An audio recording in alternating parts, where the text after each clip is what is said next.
கரூரில் கடந்த மாதம் 27ஆம் தேதி விஜய் பரப்புரை நிகழ்ச்சியின் போது நெரிசலில் சிக்கி 41 பேர் பரிதாபமாக உயிரிழந்தனர். இந்த துயர சம்பவம் நடந்து ஒரு மாத காலமாகியும் பாதிக்கப்பட்ட குடும்பங்களை நேரில் சந்தித்து விஜய் ஆறுதல் கூட தெரிவிக்கவில்லை. மாறாக பாதிக்கப்பட்ட குடும்பங்களை விஜய் மாமல்லபுரம் வரவழைத்தார். விஜயின் இந்த செயலால் பாதிக்கப்பட்ட பெண் ஆத்திரமடைந்து தாவேக தரப்பில் வழங்கப்பட்ட 20 லட்சம் ரூபாயை திருப்பிக் கொடுத்து விட்டார்.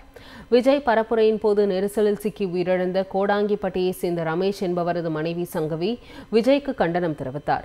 விஜயை சந்திக்க தான் வர மறுத்ததால் தனக்கு தெரியாமலேயே தனது உறவினர்களை தாவேகவினர் சென்னை அழைத்துச் சென்றதாக குற்றம் சாட்டியுள்ளார்.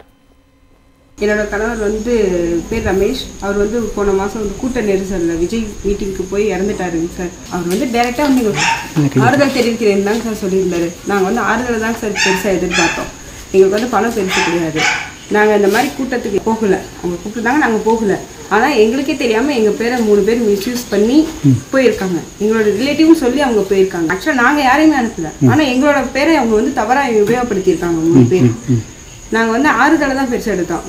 என் பேரை மிஸ்யூஸ் பண்ணி போயிருக்காங்க. தகவல் தெரிஞ்சோடனே நான் போய் பணத்தை ரிட்டர்ன் பண்ணிட்டு வந்துட்டேங்க சார் பேங்க்கில்.